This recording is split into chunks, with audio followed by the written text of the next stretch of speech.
In a distant quadrant of the galaxy, one filled mostly with paperwork, disclaimers, and organisms that reproduce via sarcastic email, the Galactic Consortia Council convened. 12 high-ranking officials, 8 agendas, 1 malfunctioning coffee dispenser. "Humans," said Grand Logician Fribnar, adjusting his ceremonial collar, which was entirely ceremonial and barely a collar. "They are chaotic, unpredictable, emotionally volatile, and, statistically speaking, likely to lick things they really shouldn't." "Then we must study them further," declared High Chair Sentinel Ploon, whose species communicated exclusively through breathy vowels and passive-aggressive coughing. "No!" said Slevik the Repetitive. "No!" He was voted into office solely to save time during roll calls. It had not worked. "Enough debate," grumbled Tilum, the chronically underwhelmed, staring blankly at a datapad that hadn't been charged since the binary eclipse. "Send them somewhere safe, neutral, boring, somewhere even they can't screw up." A beat of silence. Then someone said it. "Frelgnar 7.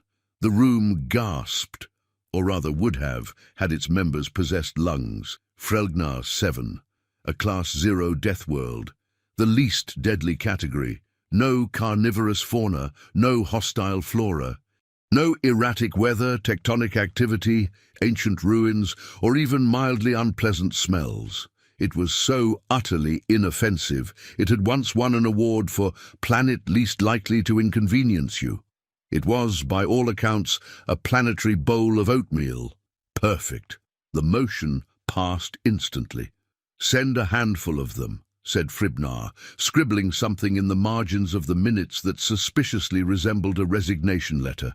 "Let them establish a settlement, observe, document. Try not to let them unionize this time." The recruitment process was, as always, guided by rigorous protocol, that protocol being whoever didn't duck fast enough when the clipboard was thrown, and so Earth's delegation was born. Mick Thrubble, a disgraced accountant with a deep distrust of numbers above 8. Eudora Nails McCracken, a retired postal worker who once filed a restraining order against a vending machine. Tylo, a teenage energy drink in human form. And Doug. No one knew his last name. He claimed not to have one. He also claimed to be a certified space gardener, though no such certification existed. "Is it dangerous?" asked Mick, squinting at the pamphlet upside down. "It's literally the safest place in the galaxy," said the envoy. "You'll be bored out of your mind." "Do I get a badge?" "No. I'm in." Eudora brought her knives. All of them. Tylo brought goggles, duct tape, a harmonica, 3 ferrets, and a flamethrower, which was confiscated, but not well. Doug brought enthusiasm, a collapsible chair, and something he called the artifact, which turned out to be a toaster with a superiority complex. The ship assigned was an older diplomatic shuttle nicknamed the Peaceful Lemon due to its tendency to explode without warning and its distinctive citrus scent. As the vessel departed, the council members leaned back in their seats, smug and self-satisfied. "No predators, no toxins, no hazards," murmured Fribnar. "What could possibly go wrong?" Nobody answered, mostly because they had already filed the paperwork for the next 3 disasters and were on break. And yet, far, far away, in the quiet skies above Frelgnar 7, 4 humans were about to land. The galaxy wouldn't understand what hit it, neither would the planet. The shuttle entered Frelgnar 7's upper atmosphere with all the grace of a falling cupboard. Inside, the crew prepared themselves, some emotionally, some spiritually, and one with peanut butter. Doug was at the helm. He wasn't authorized, trained, or even aware that helm meant the control panel, but he was touching buttons and nodding like a man who knew how to spell trajectory, and that was enough for him. "Altitude stabilizing!" Doug shouted. "We're upside down!" Tylo yelled back. "Gravity's subjective," Doug replied, with the blind confidence of someone who had never completed a single science class but owned a telescope. In the rear compartment, Eudora McCracken was calmly sharpening a knife on the edge of her boot, while whistling a tune she claimed was banned in 3 countries. "I'll say this once," she muttered. "If this planet messes with my tea schedule, I will gut it." Beside her sat Mick Thrubble, hunched over a battered calculator, inputting figures no one had asked him to compute. He had developed a nervous tic ever since he'd been audited by an AI that later apologized to him in writing. "I don't trust this planet," Mick said. "Its average rainfall is too consistent. That's not weather, that's a trap." Tylo, meanwhile, was vibrating with excitement. He was 16 years old, fueled by sugar, hormones, and the purest form of chaotic optimism ever distilled in a humanoid. He was filming the descent on a handheld camera, narrating in a voice 2 octaves higher than necessary. "This is it. Operation Human Adventure Drop. This baby's gonna go viral." "Put that thing away," Mick snapped. "I'm documenting history, man. You're documenting our impending lawsuits." Doug finally pushed the wrong button, which, given the ship's questionable engineering, turned out to be the right one. The shuttle landed with a gentle thud, narrowly missing a rock shaped like an apologetic melon. They stepped out. Nothing happened. No acid rain. No sudden tectonic upheaval. Not even a mild breeze. The grass was a bit too green. The air smelled like toasted marshmallows. Somewhere in the distance, a creature that looked suspiciously like a walking pillow sneezed politely. "Lame," Tylo said, kicking a pebble that immediately apologized and rolled away. Eudora lit a cigar the size of a flashlight and scanned the tree line. "No threats. I don't like it." "You're all being paranoid," Doug said. "This place is perfect. It's too perfect, which means it's just perfect enough to be actually perfect. You follow?" They did not. Still, they began setting up camp. Doug, self-appointed leader by virtue of being the loudest, claimed a flat spot near a large boulder and called it Base Doug. He planted a flag made from his socks and a toothbrush. Mick created a budget spreadsheet for imaginary resources and immediately declared them bankrupt. Tylo discovered a puddle, tried to befriend it and named it Gerald. Eudora built a perimeter using stones, sticks, and a level of suspicion normally reserved for used car dealerships. After 2 hours, nothing had tried to kill them. After 4, no one had gotten sick, injured, or accidentally summoned an ancient evil. After 6, they got bored, and that's when things started to go very, very wrong. Bored humans are, by every measure of the galaxy, more dangerous than armed ones. They begin to tinker, to organize, to experiment, to form committees, and before long, chaos isn't something they find, it's something they build.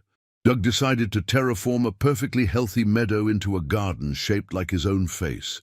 Mick attempted to invent currency using pine cones, then declared a recession when Eudora refused to play along. Tylo formed a cult, to a rock, that he named Kevin. Kevin notably did nothing, but by nightfall Kevin had 6 followers, a slogan and a theme song. And all the while, the quiet, harmless world of Frelgnar 7 watched in mute horror as its most basic systems of balance and peace began to buckle under the pressure of pure, unfiltered humanity. And it was only day 1. The second day began with an explosion, not a dangerous one, more like a confused one.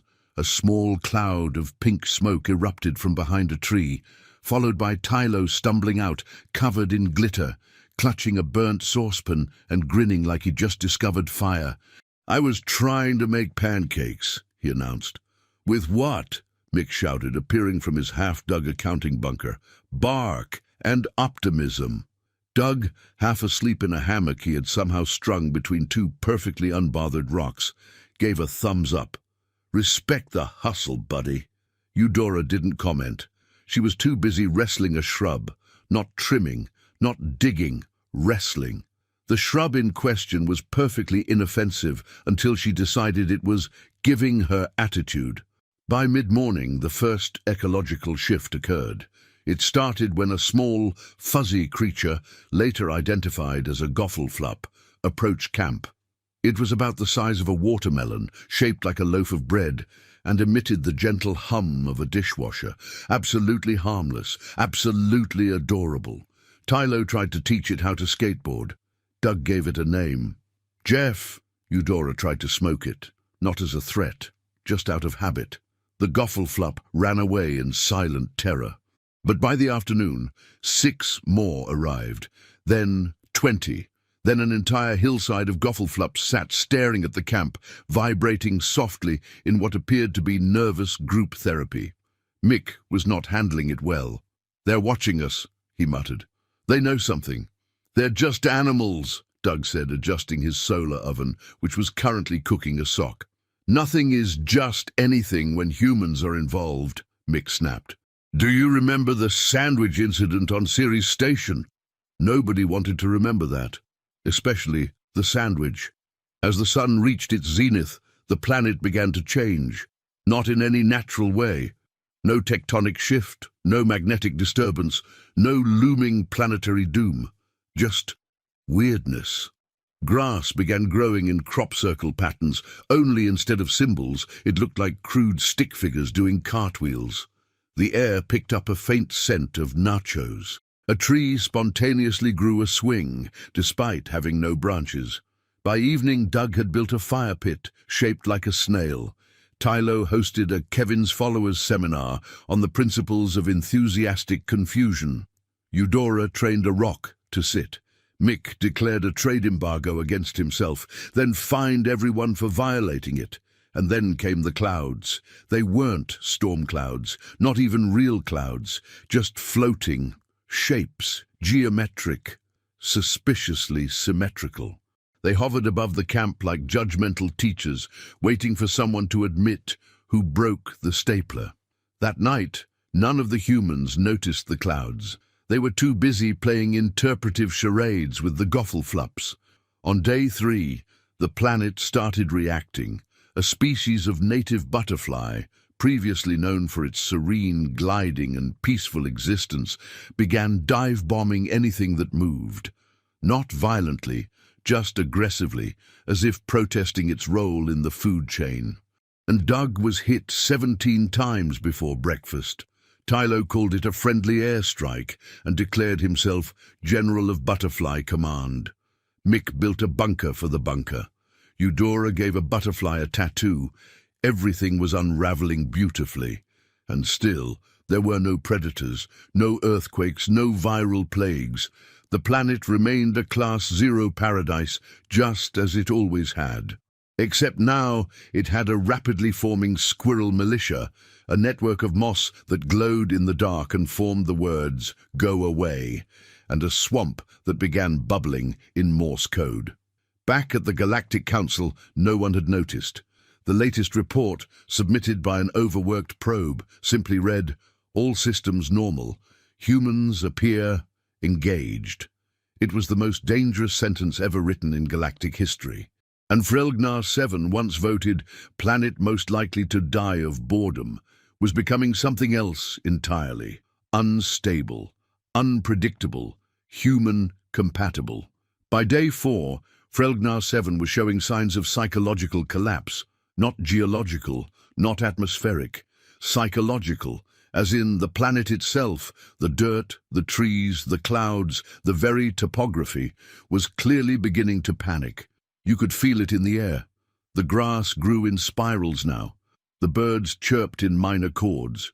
A boulder near camp began sweating. Rocks aren't supposed to sweat, not even metaphorically.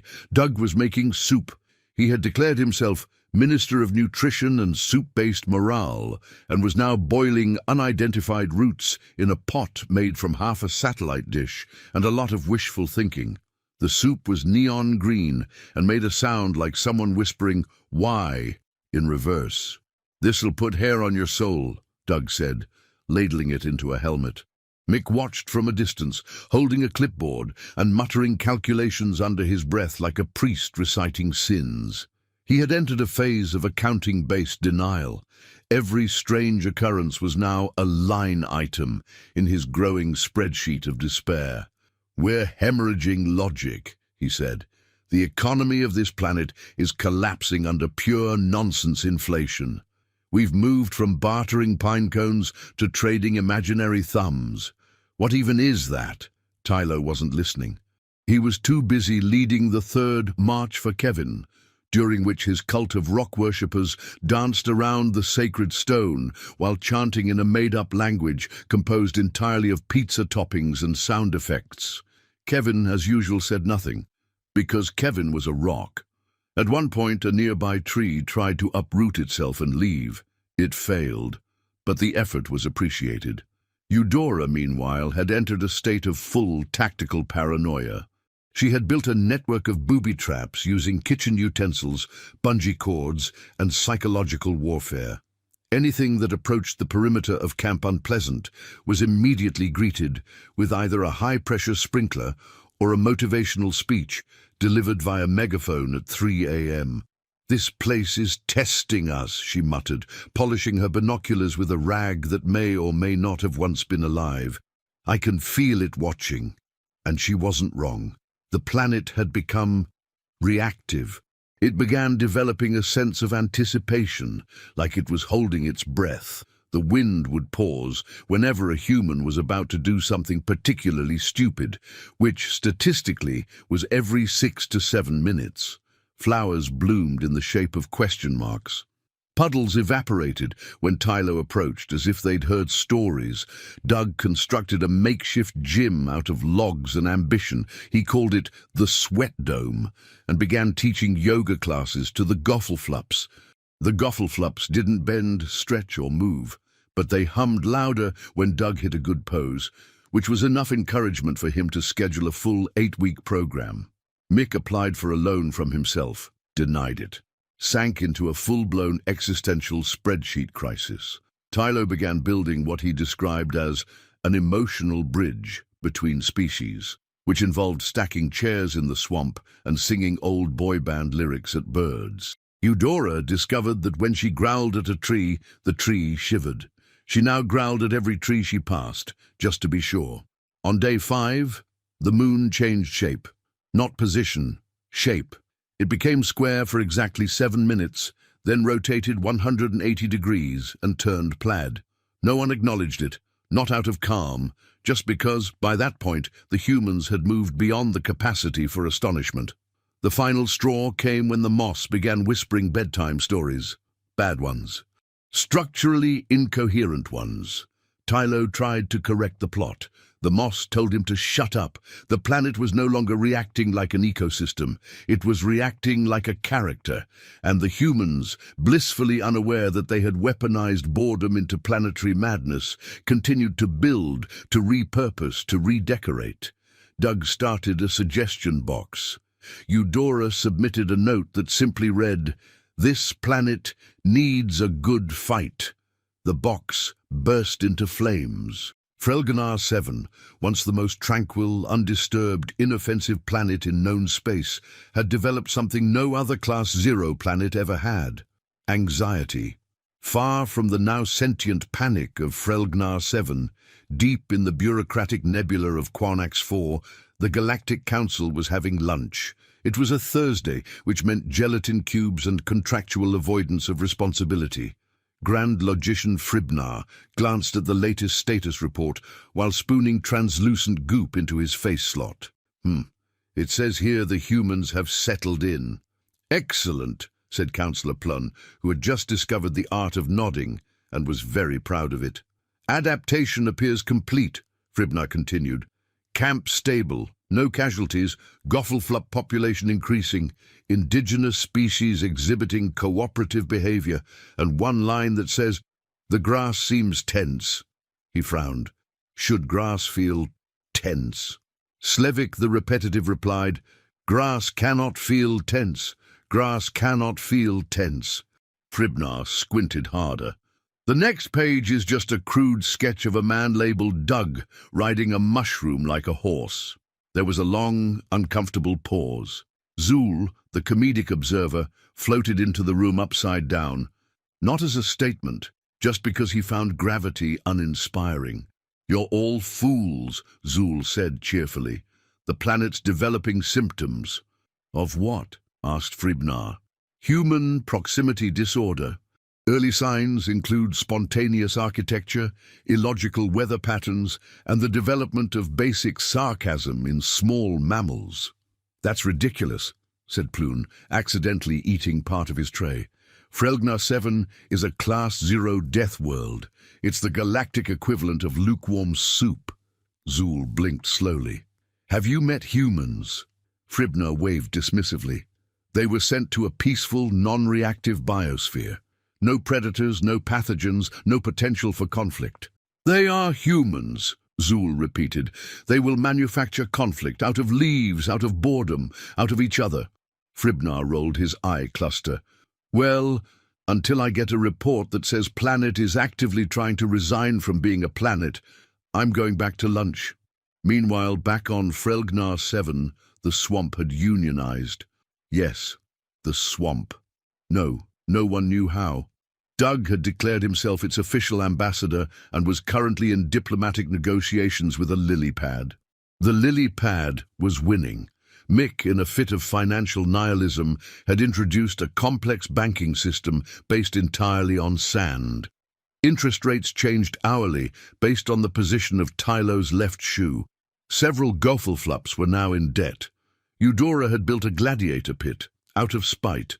No one asked for one, no one wanted one. It had seating, rules, and a concession stand. She held training sessions daily using brooms and bad attitudes.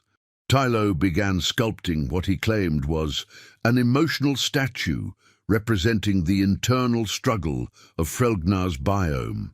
It looked like a melted spoon doing yoga. Doug named it Carl. But the worst development, the one that would later be classified as an event of cosmic psychological trauma, happened just after breakfast. A flower sneezed. It sneezed again. Then it stood up, said, "Nope," and walked off the cliff, silently, without drama, just done. And from that moment on, the planet began issuing subtle signals that it no longer wished to participate in its own existence. A mountain unformed itself. The rivers changed course into the shapes of question marks. A group of boulders filed for relocation. Eudora attempted to interrogate a puddle. The puddle evaporated under pressure. Tylo's cult now had 30 members, including 2 birds, a confused shrub, and Mick, who had joined accidentally while searching for better interest rates. Doug held a TED talk to the sky.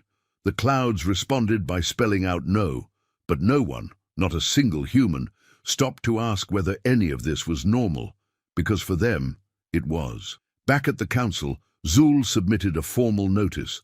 It read, "Frelgnar 7 is becoming sentient, and it is afraid." By day 6, Frelgnar 7 had stopped pretending. The illusion of being a passive, quiet planet with no opinion on the creatures crawling across its surface had fully crumbled. It was quite simply done, and yet the humans were thriving. Doug had declared Tuesday to be International Interplanetary Peace through Interpretive Dance Day and was currently wearing a cape made of recycled tarp while twirling to the sound of Goffelflups humming in C minor. The humming wasn't intentional, it was how they processed stress. Eudora ran a knife across a log she insisted was looking at her funny. Mick had created the first interspecies trade agreement with a moss colony, which promptly rejected his offer and slapped him with a cease and desist. He tried to sue the moss. The moss hired a squirrel as legal representation. And that, perhaps, was the beginning of the end. Because shortly after the moss lawyer incident, the squirrels became organized. Previously harmless, largely decorative creatures, the native squirrels had always kept to themselves. But after witnessing 6 days of relentless human madness, including the accidental construction of a 2-story slide made of tin foil and ambition, the squirrels began exhibiting complex behavior. They wore leaf hats. They formed triangular battle formations. They developed a ranking system based on acorn hoarding and emotional resilience. By late afternoon, they had erected a banner made of woven grass that read, "Negotiation or War." Doug thought it was adorable and offered them a pancake. The squirrels saw this as an act of profound disrespect. The pancake was returned. On fire, Eudora responded by digging trenches. Mick tried to explain macroeconomics to them using pebbles. Tylo attempted to de-escalate by performing a heartfelt monologue he'd written for his high school drama club audition. The squirrels cried. Then they threw a rock at him anyway. That evening, the stars themselves flickered, not from astronomical causes, but seemingly out of pure embarrassment. A constellation rearranged itself into the shape of a face-palming bird, and through it all, Frelganar 7 continued its descent into madness. The wind spoke in rhymes. The trees rearranged themselves into a spiral formation no one could walk through without getting a nosebleed. The rivers now flowed uphill, not metaphorically, literally. At one point, the moon split into 3 smaller moons and began orbiting Tylo. He called them Larry, Barry, and Sharon. Doug, Mick said that night, holding a torch and looking like he hadn't slept since Monday. We are witnessing a biome-wide identity crisis. No, Doug said, holding a handmade ukulele. We are part of one. Back at the council, after several suspiciously long meetings, 2 interpretive sculptures made entirely of spaghetti, and a full hour spent debating whether clouds could sue, the situation was officially upgraded from containable curiosity to, oh no. Azul addressed the room with his usual glee. Ladies, gentle beings, and plural entities, he began. Frelgnar 7 is now classifying humans as a dominant evolutionary threat. The planet has declared a nervous breakdown. Councillor Plune choked on his nutrient cube. It what? It's attempting to reclassify itself, Zul continued, from class 0 to emotionally inaccessible. Fribnar stared into the void. That's not even on the chart. It is now, Zul smiled. But the council couldn't act too quickly. That would require responsibility, so instead they commissioned a subcommittee to explore options, held a vote on whether to panic, and agreed to send an observation team. Eventually, when the paperwork cleared. Meanwhile, back on the planet, the squirrels launched their first coordinated assault. It involved acorns, psychological warfare, and a truly offensive mural painted in mud. The humans defended themselves with sarcasm, campfire songs, and a surprisingly effective slingshot made from underpants. Eudora claimed victory. Doug claimed they'd discovered the next step in cross-species communication. Tylo claimed one of the squirrels was in love with him. Mick began digging a tunnel to anywhere else. But the worst part? The humans were bonding, laughing, learning, thriving, which meant they weren't going anywhere. And Frelganar 7 knew it. The decision to send a rescue party was not made lightly. It was made grudgingly after several council members began receiving anonymous gifts from advocacy groups with names like Planets Deserve Peace Too and Moss Has Feelings. One councillor woke up to find a bouquet of passive-aggressive ferns on their hover desk. And so, a small diplomatic vessel named Cautious Optimism was dispatched to Frelgnar 7, carrying a team of specialists in xenopsychology, terrain diplomacy, and galactic PR management. Their mission was clear: assess the situation, extract the humans, and contain the embarrassment. They arrived on day 8. The moment they stepped off the ship, their boots were stolen, not by any sentient being, just by the ground. It absorbed them, silently, rudely. The lead delegate, Ambassador Jern, looked around with the cautious optimism of a dentist about to extract a chainsaw. "It's very green," he observed. That was the last normal observation anyone made that day, because as they walked toward the coordinates of Human Camp Alpha, Doug's term, not theirs, they passed. A tree sculpted into a reclining Doug. A field of synchronized goffleflups, performing what could only be described as jazz. A moss mural of a giant pancake on fire. And then the unmistakable sound of bagpipes. The humans were hosting a festival. Doug was on stage, a stack of milk crates, introducing the first annual Frelgnar Friendship Fiesta. Eudora ran security, which mostly meant growling at trees that got too close. Mick manned the Bank of Doug, a booth that gave out colored stones in exchange for compliments. Tyler was conducting a wedding between a squirrel and a lamp. Jern blinked. I thought this was a rescue. Doug waved from the stage. You're just in time for the opening interpretive pancake drop. I don't understand, Jern stammered. This planet was Class 0. It still is, Doug smiled. We just unlocked it. Mick leaned over. Technically, we reclassified it as an emotional challenge zone. Very trendy. Lot of potential for retreats. Also, added Tylo, throwing rice at the squirrel, we solved gravity. Kind of. It comes and goes now. Eudora handed Jern a cup. Drink this. It's soup. He drank. It was hot regret in liquid form. We've achieved full integration, Doug declared. Coexistence through complete systemic confusion. You've turned a safe, boring planet into a neurotic, ecosystem-wide identity crisis, Jern shouted. Exactly, Doug beamed, and we're just getting started. Back aboard, cautious optimism, the rest of the rescue team locked the doors and filed a group resignation via interstellar fax. One of them was already Googling how to change species. Meanwhile, Frelgnar 7 itself seemed to be pulsing, not with heat or tectonic energy, but with resignation. The clouds hovered lower, the rivers sighed. A nearby hill tried to roll away, but got distracted by Tylo yelling, "Group photo!" Jern, standing ankle-deep in emotionally confused mud, realized he had only two options: forcibly remove the humans or join them. He looked at Doug, who was now singing into a funnel, backed by a choir of goffleflups. He looked at Eudora, who had just arm-wrestled a bush into submission. He looked at Tylo, who had appointed himself Minister of Sparkles. And finally, he looked at Mick, who handed him a pebble labeled Executive Status. I'm staying, Jern muttered.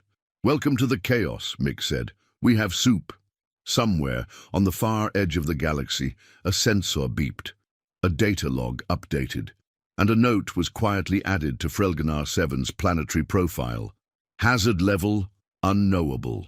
Proceed only if heavily medicated or already too far gone. By day 9, Frelgnar 7 had made a decision. Not a metaphorical one, an actual planetary-level decision. It wanted out of the galactic charts, out of its own ecosystem, out of everything. The moss stopped growing, the rivers spelled out "no more" in cursive. Several trees tried to uproot themselves and flee to neighboring moons using crude parachutes made of bark and regret. None of this slowed the humans. Doug had declared the birth of a new holiday, Frelgfest, dedicated to the spiritual and agricultural merging of soup and interpretive storytelling. It was celebrated by yelling compliments at fruit, loudly, repeatedly. Tylo opened a school. It had no classes, no walls, no teachers, and a student body made entirely of rocks with googly eyes glued to them. But it had a bell, and every hour it rang, loudly and off-key, prompting local wildlife to scream quietly in synchronized despair. Mick, meanwhile, had invented debt-based gravity. He didn't know how, he wasn't proud of it, but now gravity fluctuated based on one's credit score, and several goffleflups were floating in midair due to a poorly timed investment in souvenir hats. Eudora had gone fully feral. She was last seen wrestling a shrub that had dared grow unevenly. The shrub apologized, but she arm-locked it anyway, muttering about discipline and proper hedge etiquette. Ambassador Jern tried to file a report back to the Council. The transmission was intercepted by a squirrel, translated into interpretive dance, and broadcast to the clouds. The clouds wept sideways. Back on the Council, Zool presented the updated data. Frelgnar 7 had now registered itself as Class, Status, Existentially Compromised. Recommended approach, laughter, lots of it. Then running. Councillor Fribnar stared blankly at the screen. It was supposed to be a simple observation. A peaceful experiment, no danger, no conflict, no them. Zool handed him a fresh report, handwritten in glitter pen by Tylo and signed, Love, Kevin. Kevin was still a rock. We can't let this spread, Fribna whispered. If word gets out, if other planets find out what happens when humans get comfortable. Zool didn't respond. He was already packing a small bag labeled Emergency Planetary Disguise Kit. Back on Frelgnar 7, something strange happened. Silence, not peace, not calm, just a kind of exhausted quiet. Doug sat beside a glowing puddle, gently playing a flute carved from unknown wood. Tylo floated by, wearing a crown of bread and waving solemnly. Eudora polished her knives while singing lullabies to a cactus. Mick taught a financial ethics course to a raccoon who seemed to be paying attention. The planet breathed, not literally, but in a way that could only be described as reluctant acceptance. Like an old man watching toddlers tear through his garden and finally muttering, "Fine, let them," because Frelgnar 7 understood something now. These humans weren't an invasion. They weren't conquerors or scientists or even tourists. They were complications in cargo shorts. They didn't destroy what they touched, not intentionally. They just rearranged it, with emotion, with noise, with stories, with absolute, relentless absurdity. And maybe, just maybe, the universe needed that. Or maybe not. Maybe this was a mistake, a cosmic typo, a bureaucratic fumble that led to one of the most stable, uneventful worlds in the galaxy being turned into a screaming sandbox of weirdness and joy. But it didn't matter anymore, because Doug had just built a library that only stocked books written by frogs, because Tylo was teaching calculus to the clouds, because Eudora had married a boulder in a ceremony attended by 30 Goffelflups and a sentient umbrella, because Mick was now officially the mayor of economics, a title he invented and then awarded to himself after beating a squirrel in poker, and because somewhere, on a hill, a wooden sign had been planted that read, "Welcome to New Earth, population yes." The sign caught fire. No one minded. The planet groaned once, softly, then sank into a kind of hysterical serenity. It would never be normal again. But maybe that was okay, because normal had no idea how to deal with humans. And humans, they brought soup.